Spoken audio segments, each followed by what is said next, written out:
Welcome to the Power of Food podcast. We are so excited to bring you evidence-based nutrition information focusing on addressing the root cause for imbalance. Food has the power to help you achieve lifelong optimal health without the side effects of prescription medication. Subscribe on Apple Podcasts, Spotify, or any other podcast platform. I am Stacy Seslowski, functional nutrition registered dietitian. And I am Leah Grace Barrick, functional nutritionist. Hey everyone, and welcome to the Power of Food podcast. We have a very exciting episode today with a special guest, Jenny Jett. And Jenny's going to talk with us all about tea, which I am personally so excited about. So born in Hong Kong and raised in Fairbanks, Alaska, Jenny is the founder and owner of Sipping Streams Tea Company, the best-selling author of The Essence of Tea and the host of the Essence of Tea podcast.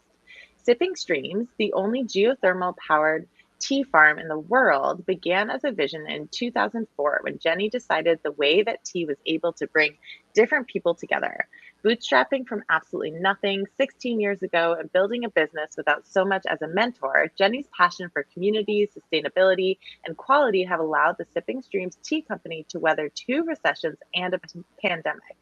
Sipping Streams custom tea infusions have won first, second, and third at the North American Tea Championships and second at the Global Tea Championships, along with earning Jenny a first prize for the top tea infusionist at the 2011 World Tea Expo. Sipping Streams has also been featured in Fresh Cup Magazine, Edible Alaska, and NPR. Welcome to the Power of Food podcast, Jenny. Thank you. Thank you so much for having me. I'm excited to be here today. Well, we are so excited to chat about this because we really haven't dived into tea on the podcast. And you are just clearly a wealth of knowledge and have been so successful in this field. So we're really excited to pick your brain today. And I would love for you to just start by kind of telling us why you got into tea. What is the backstory behind this? What's your tea story? And then we can kind of go from there.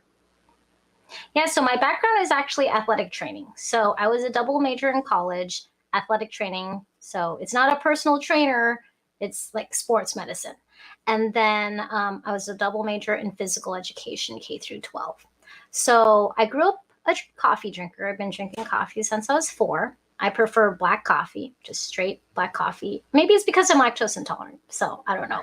But back then when I was a kid, lactose intolerance wasn't a thing, you know. So anyways, my last year of college, I was going to study at the local coffee shop, and you got to buy something. If you're going to sit there, you got to buy something. So the cheapest thing on the menu was tea, because I'm not a water drinker, but tea is 99.9% water anyways. So I'm buying a cup of tea. Know nothing about tea, whatever. It's like $1 or something like that. And because I had a tea bag tag hanging out of my cup, everyone would ask me all these questions about tea. And they tell me all these health claims about tea. And I'm like, I'm Chinese, but I'm pretty sure they're not true. Because if they were, then doctors would be prescribing it, right? Like people would be healed instantly from cancer. Like, instead of what we're going through nowadays. I mean, even though the technology and the research has come a long ways from 20 years ago. So my professors taught me that everything that someone says isn't necessarily true. So how do you find out the truth behind it? And how do you educate your patients, your clients, your students? And so as I was studying different modalities, taping and wrapping techniques or whatever, and different case studies for my athletic training classes, sometimes in the library, I'd actually read case studies about tea that were in these medical publications. And I was like, oh, that's interesting. So I just started telling my friends about what I learned about tea. Essentially just summarizing, the abstract. And these are people, my friends are not like in the medical field, like all that jargon. They're going to have no idea what I'm talking about. So because those case studies were on specific demographics of people, I would always say it was on this group of 50-year-old white men in Scandinavia. I don't know if it works for women who are in their 20s, but it worked on this, and these were the results. So my friends were like, oh, you should talk to Jenny about tea. Like, she knows everything about tea. I don't know anything about tea. Remember, I'm just drinking a cup in a coffee shop that has a tag hanging out of it. And instantly people just thought I was a tea drinker. But as I worked back in physical therapy, when I moved back to Alaska, the same thing happened. Now, I was just drinking like a Lipton tea bag, okay? Like, I don't know anything, but I'm just trying to understand tea, and it tastes okay, But, and there's nothing against coffee. It was just, I was trying to learn something new. And so I'd walk around the clinic with my styrofoam cup, that's what we had in the clinic, with a tea bag tag hanging out of it. And my patients would go, "Oh, you're a tea drinker? Oh, I used to drink tea in the South in Arkansas with my great Aunt Sue and talk about different things when I was a kid. And I always had these great memories." You notice I didn't actually answer them ever.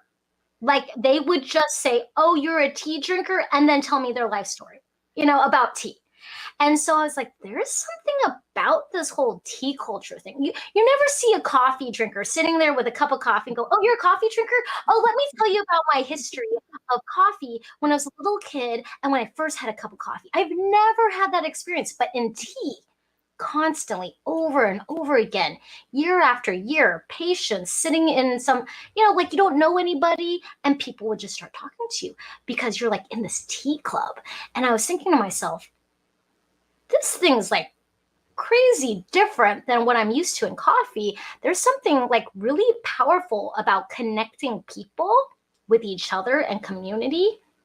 And then my parents started doing that too, quote unquote. Like, as in, I would start just at the dinner table, say what I was learning about tea. Remember, I know nothing about tea. I'm just, the teacher inside of me feels like I need to share what I'm learning while I'm learning it.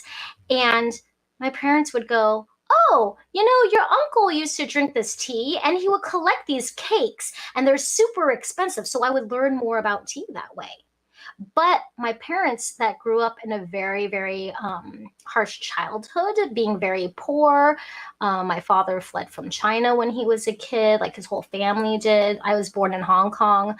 My mom grew up in a at the time, rural part of Hong Kong when there was a countryside. And she'd tell me about how she like stole vegetables from her next door neighbor because they didn't have enough food. And she didn't have shoes until she was 14 and worked in a factory and things like that. So they never told us about their childhood or their family stories. But because I was learning about tea and I would just start this random conversation about what I was learning about, they started opening up about their past.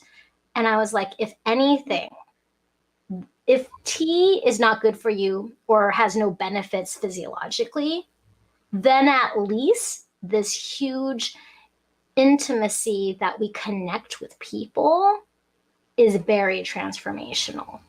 And so that's how I got started on my tea journey. I worked in athletic training, then I was a high school teacher. And then when I was a high school teacher, they asked me to design a semester-long curriculum in tea. And I was like, well, okay, I better start learning about tea. Like, what am I gonna teach?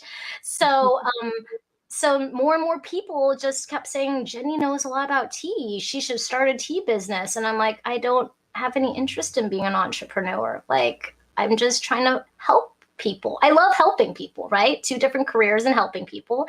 And so I went to China one summer, and as I was getting on the plane, I got laid off from the private school that I taught at because there's only 5 kids coming back. How can you pay 2 full-time teachers? I taught all the math and science classes and the PE class and this tea elective class. And then the other teacher taught all the arts, humanity, English, history classes. And so I was like, okay, that makes sense. And I sat in my airplane seat and I was like, I guess I'm doing this tea thing, because I was flying over to China to visit tea farms just to be like, okay, maybe there's something about tea that I should follow. And I'm a teacher, so I have the summers off. I'll just go to China and visit tea farms and learn more about tea, just to learn for myself. And that's how my tea journey began and how I got kind of like, I don't know, pushed into entrepreneurship. Wow, that was such an awesome story. I really loved listening to that. And I had no idea that there was this sort of like curiosity and culture, tea culture, as you described it. So I'd love for you to tell us, like, what did you learn? You studied sort of the science of it and hopefully the medicinal aspects of it and the community aspects of it. So what did you learn about tea as you, sought out to teach yourself? Well, I learned that tea is from a tea plant called the Camellia sinensis plant. So all white, green, oolong, black, and pu'er tea, those 5 categories of tea, those are categories of tea, are from the same plant. And then everything else is an herbal infusion, or in French is called a tisane. So peppermint, chamomile, hibiscus, ginger root, like those are different plants altogether. So I don't specialize in plants. I specialize in the tea plant. I don't specialize in medicinal herbs because even when I took pharmacology in college, there are so many different like chemicals and drugs and everything. So when people think that I specialize in like medicinal plants or what's dandelion root good for licorice root, I'm like, I don't specialize in that. I specialize actually in one plant and all the varieties that it makes and where it's grown in the terroir. So it's kind of like a sommelier where they specialize in wine, like they specialize in the different muscats, right? The different varieties of it. And there's already so much variety to learn. So for me, these last 16 years, yes, I deal with rooibos and chamomile and peppermint, but I try to stay more in the line of tea because when we get into medicinal herbs, there's sometimes contraindications depending on people's conditions and different things that they're taking, even supplements. And I knew that because of my sports medicine background. I had to take pharmacology. So when I give people advice, I try to pick something that isn't like, for example, a lot of women come to me and they're like, oh, do you have like a lactation tea? And I'm like, well, first of all, that's not a tea, it's an herb. And then I wouldn't want to carry it in case somebody really liked the flavor of it and they didn't need that effect, right? So, or, what it produces, or if it produces more estrogen or, different foods. Food is medicine. I grew up with that in my family. My mom was like a Chinese medicine woman, like in the countryside. So people would come to her for all these different ailments. And so for me, my parents are retired professional chefs. And coming from Hong Kong, my family, like my parents themselves, always cooked food as medicine. Like our food was supposed to do, like your lotus seeds was good for like inflammation. I didn't know goji berries were. I'm like, oh, those are those weird Chinese berries we put in soup. Like I didn't know about that until like years later because it was just so ingrained in our style of cooking at home that we ate food for medicine. It just made us feel a certain way. So through my journey of these last 16 years is just different research of what the Camellia sinensis plant does mostly, which is very powerful because people don't realize like green tea is going to have about the same benefits as black tea. It's all from the same plants. And what will really determine that is the quality of the tea, the time of year it's been harvested, its elevation, its potency with the soil conditions. So I'm learning a lot more about how the horticulture or the agriculture of this plant is, not just from the factory and the quality of the grade of the ingredients, like of the tea particle sizes. Like, is it the leftover pieces or the top tips of the picking of it? I'm learning more about how the potency of what goes into growing this plant is what's going to help you. So when we say high quality teas, it's no longer loose leaf versus tea bag teas. It's really about the source of where the tea comes from. So yeah, those are some of the, you can go into a whole nother 2 hours of that, but totally. Some basic information about teas, like one of the most researched and marketed and publicized benefits of tea, whether it's white tea, green tea, oolong, black pu'er, they'll all have this because it's the same plant, is that ECGC polyphenol, that antioxidant. And it's very powerful in anti-aging, anti-cancer, anti-all sorts of antis, because of the way that components, that polyphenol, or you can call it an antioxidant, protects any cell in your body and prevents it from being broken down by free radicals.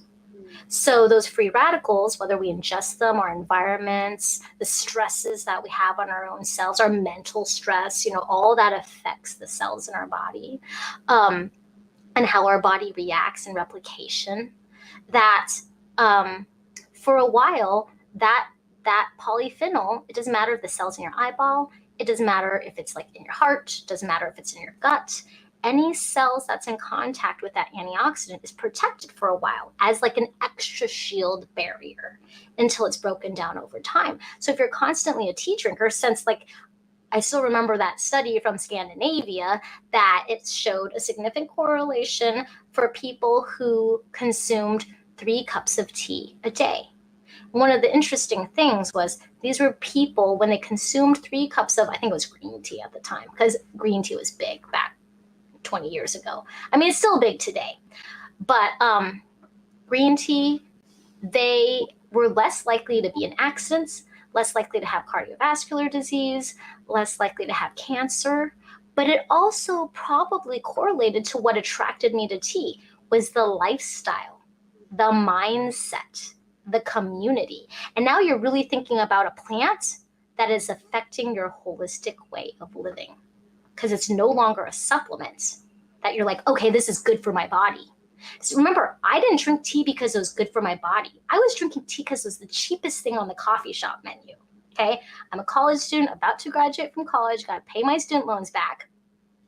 And I was curious only because I myself personally love helping people. I want to try to find the answers. If I don't know it and people keep asking me, I feel like I have a responsibility to at least find the resources to point them in the right way. And maybe it's the teacher in me that's like that. But yeah, so ECGC, which is a long name, I usually mispronounce it, is this huge chain.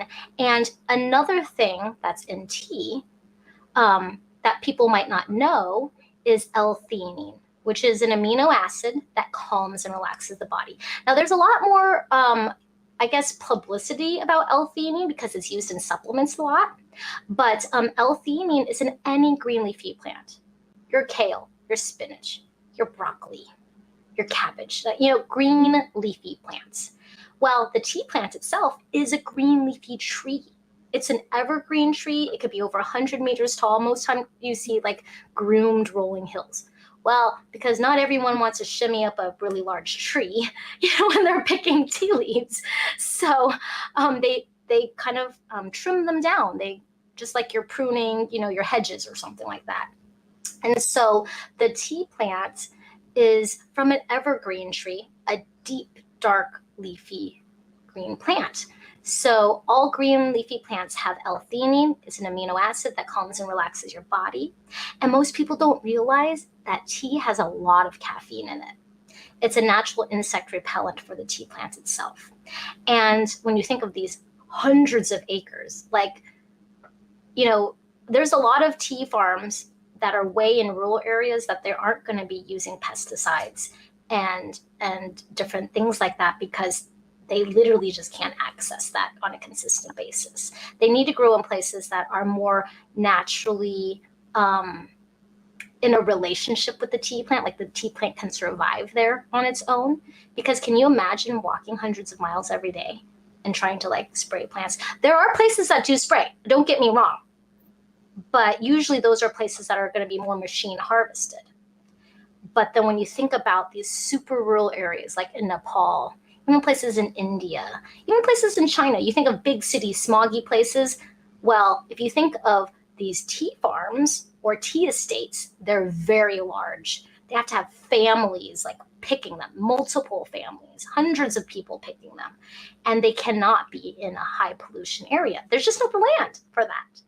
And so anyways, with the L-theanine, it calms and relaxes your body, but it has one of the highest potencies of it in the Camellia sinensis plant, in the tea plant itself. And so when people drink tea, like especially like higher quality teas, you see people like Buddhist monks on top of mountaintops practicing their meditations with their tea. You never see them all jittery. I've never seen a hyper monk before. I'm just saying. It's just like, it's like, whoever thinks of that? And then when people drink tea, they go, oh, it's so relaxing. But people don't realize it has a lot of caffeine in it. And that's why the Buddhists, they will meditate with it because it keeps their mind awake, alert. Otherwise, they'd be snoozing off, right? So if you're spending hours meditating across like the hills of Darjeeling, like where I've heard, because I used to travel to different tea farms before COVID, and you'd hear them early in the morning, you know, singing their chants across the tops of the mountains. Like they're doing a night and day. And that's a lot of energy, but they're also focused and calm at the same time. So two benefits of the tea plant is ECGC, that powerful antioxidant, and L-theanine. And it does have a lot of caffeine in it, but sometimes, I say sometimes because we have different people who have different conditions, like heart conditions, heart palpitations and stuff like that. If you're allergic to caffeine, you should really not drink tea. If you're allergic to caffeine, you're going to break out in sweats or something like that. It's still the chemical of caffeine. Caffeine is also in chocolate, right? And cacao. So, I mean, caffeine's in a lot of different plants besides coffee and tea. But some people that I've talked to say that, you know, even though they had cardiovascular issues or heart palpitations, they've been able to drink tea. And I'm like, okay, well, under the supervision of your doctor, right? Because I don't want to like say anything against what they say. But some people are like, my doctor thought I could never drink this thing. I just did it without them. And I'm like, okay. Like, you know, I just think of my background is emergency response. Okay. Like, I just don't want anyone to have an incident. So, but some people have said it's like changed their lives, changed their health, their way of living, their well-being. And I think it has like a deep rootedness of what the tea plant does to you versus just you are taking it as a consumer, but almost like transforms you from the inside out. Again, with like the way you make tea, the culture, the community. And it's been around for over 4,000 years. So it's just so crazy because believe me, I never thought I was going to be an entrepreneur. Now it's been 16 and a half years. And nor did I grew up a coffee drinker. Like I could drink coffee every day. I had no interest in tea. I'm Chinese, but you know, I'm American. So when I came to America, my parents were very much like, don't make waves. It's like the Asian way. Don't make waves and just do what everyone else is doing. Like just don't stir up controversies. So other than we were the weird Asian family that had weird Chinese food in the neighborhood, but I wasn't a tea drinker because that's not popular here in Alaska. Coffee is still king, but just having your like little tea bag tag or something, people just gravitate towards you. And I thought that was the most powerful thing was how it connected humanity was this one beverage. Oh my gosh, I love that. So much good stuff, Jenny. I also, the more you talk, the more I'm like, there's so many misconceptions about tea, even the fact that we're calling like chamomile tea, all of these different ones that you mentioned, ginger tea, a lot of these herbal teas, and that tea itself is actually this specific green, black, oolong, or white.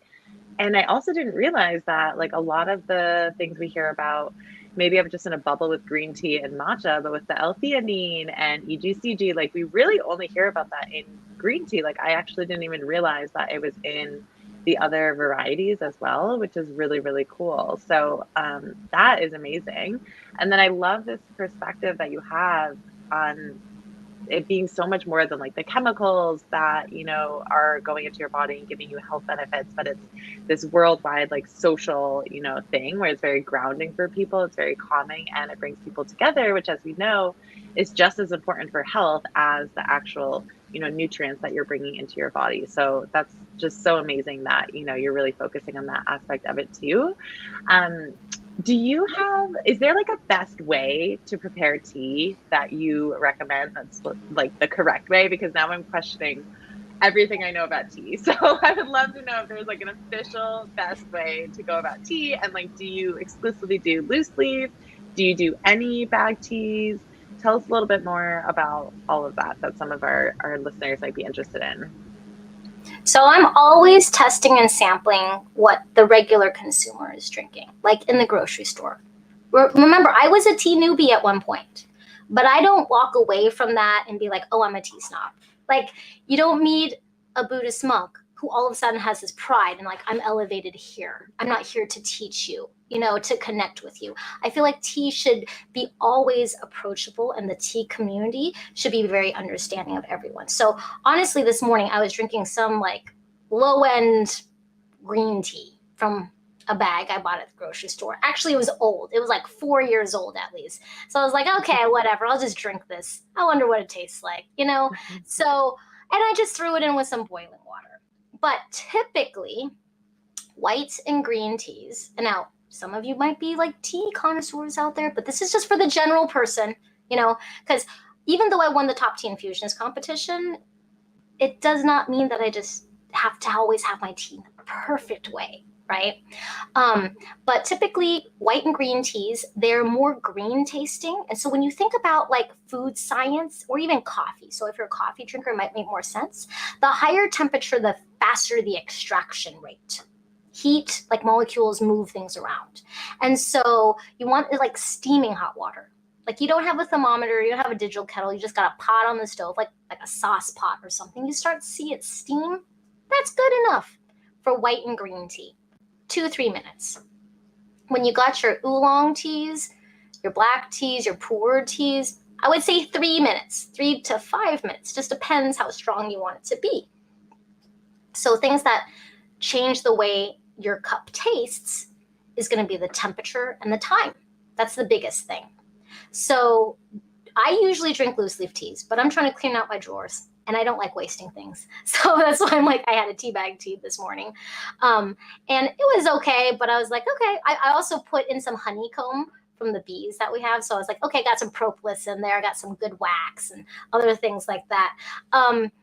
So hotter, like darker teas, oolongs, black pu'ers, you want closer to boiling temperature.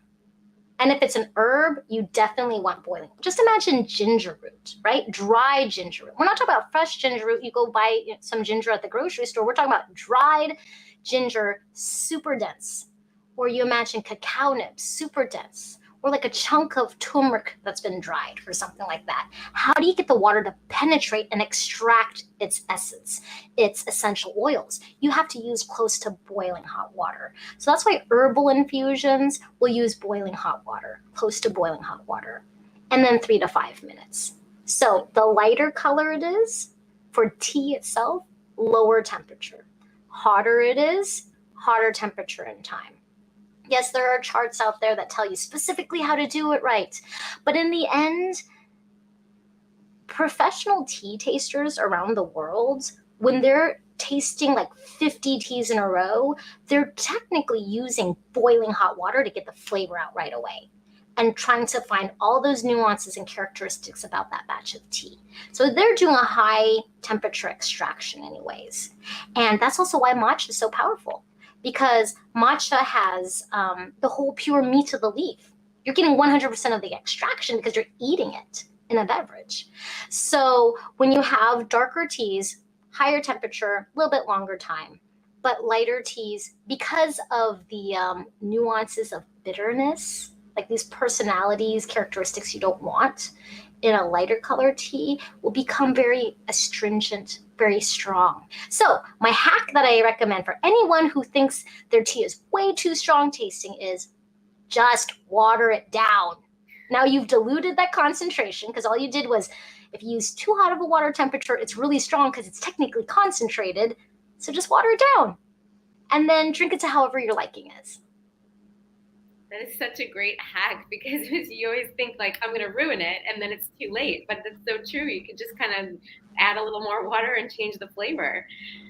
What sort of suggestions would you make for, again, the general public on how to go about? There's so many choices. You go on, like, let's say Amazon, or you go to your store and there's so many different brands and so many ways that the company is marketing that their tea is the best. What sort of things should we be looking for to know that we're choosing a higher quality, healthier, one that doesn't have the pesticides and things? Like what, kind of advice can you give about that? The biggest thing is to just start a relationship of researching the company. Do you trust the company? What do they say?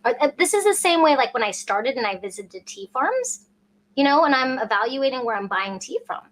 Like, do I trust this place? Is what they're saying consistent to what the actual facts of tea are? There are many companies that I haven't bought from because there'll be something very strange and inconsistent, like a milk oolong. Oh, this is a milk oolong because there's corn in it. I'm like, tea should never have corn in it. So I'm like, okay, red flag. I don't know if I can trust the rest of like your company because I overheard you. I eavesdropped and heard you say to a customer that it should have corn in it, and a Taiwanese oolong should never have corn in it. Like, so I'm just like, certain things just don't seem right. So, just trying a bunch of teas, seeing what you don't like, but also choosing loose leaf teas maybe as a starter. It's more complex, but all high quality teas should be re-steeped up to 3 to 4 times. Some of them 8 times. Our tea that won second place at the Global Tea Championships is at least 8 times. I just stopped counting it.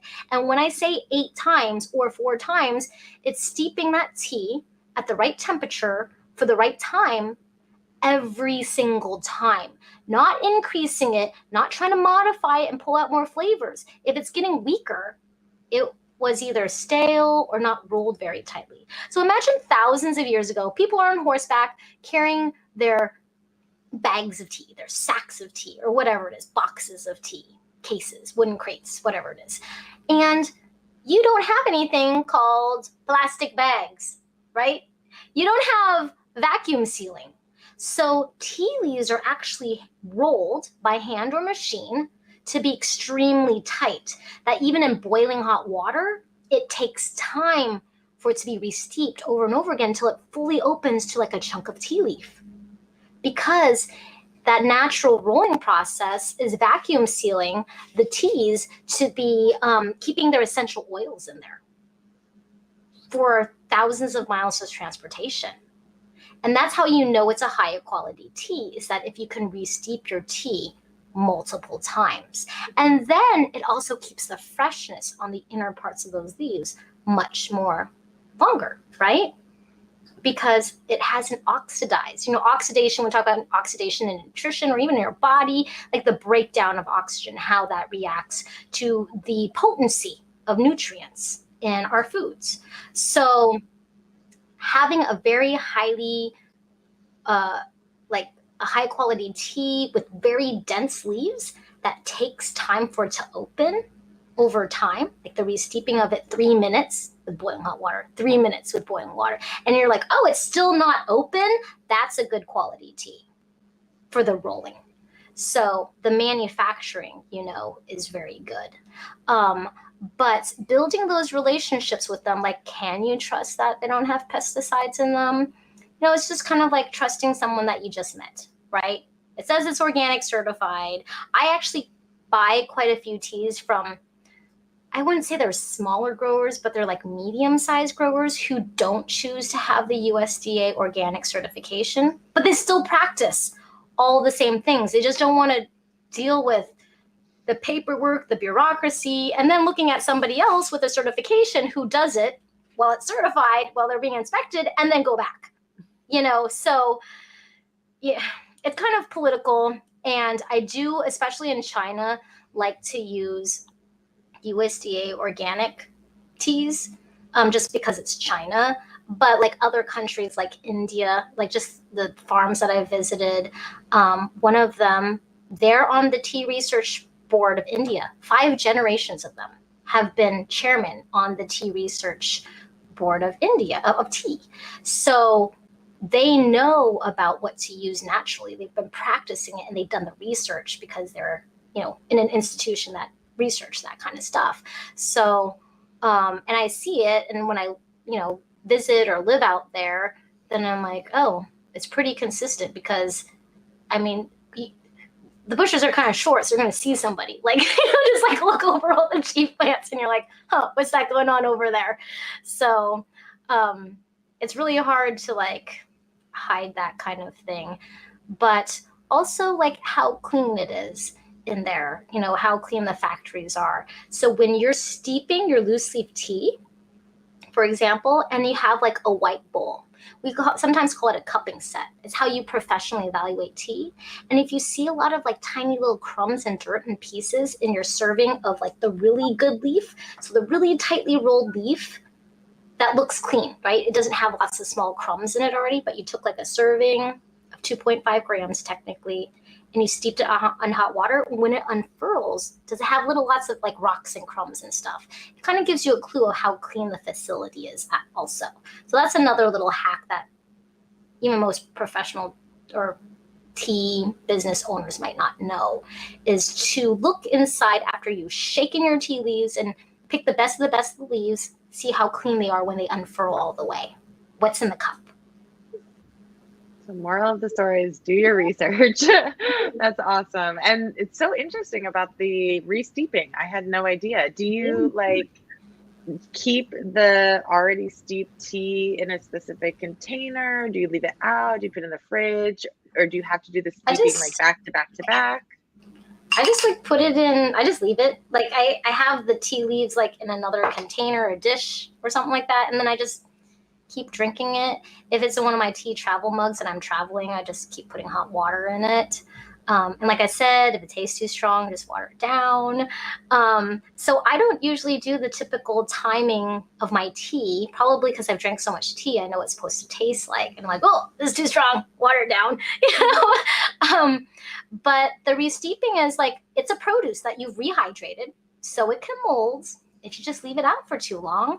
Some people might want to put it in their fridge overnight. If you live in a really hot, humid place, you have more microbes, right? In the area, just, fungi is everywhere. So it just depends where you live. Where I live, it's super dry. So usually I just like leave it on the counter. But if you're not going to be drinking it consecutively, you should probably put it in like a little plate in the refrigerator because you're rehydrating a produce. That is so interesting. I also never heard of that before. And there was a time period where I was like purchasing like pretty pricey loose leaf tea. And I now think like, wow, it could have lasted so much longer if I just kept re-steeping the ones I was using. So thank you for sharing that. Well, Jenny, this has been just so informational and valuable to our listeners. Would you be able to give our audience kind of like 2 or 3 tips that you would, make to them regarding drinking tea, its health benefits, its community benefits? Kind of, what are 3 things that our listeners can start right away? Yeah, so the 3 things that I like to teach about is more of like our well-being. Of if you're interested in starting to drink tea, number 1 is your mindfulness. Why are you doing it? Reflect on yourself. Are you drinking tea because it's supposed to be good for you? Are you drinking tea because you're looking for an alternative for coffee? Like, why are you drinking? Really, like, sit and reflect. Why are you doing what you're doing? And then when you're drinking it, think about what you're doing at that moment. Don't be distracted. Just do it, even for like 3 minutes, because we're in such a fast-paced, world, digital world, that we can't even like spend 3 minutes. 3 minutes is 3 minutes. I remember taking those like math tests where you had 1 minute to finish the whole sheet. It's just 3 of those. So pay attention to what you're drinking and why you're drinking it. And then when you are drinking it, my next step is gratitude. So it's mindfulness, gratitude, and then reflection. Gratitude. What is it in this moment that you're learning? Okay, it tastes terrible. You don't like a green tea. You heard on this podcast you should water it down. You've watered it down. Green tea is not for you. This would be my husband. He does not like green tea. He does not like matcha.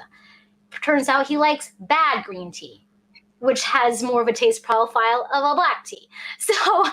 So he discovered, oh, thank goodness, now I know, when I met my wife who owns a tea company, I like black tea. So take what you can of that moment, appreciate it, to springboard the next step of reflection.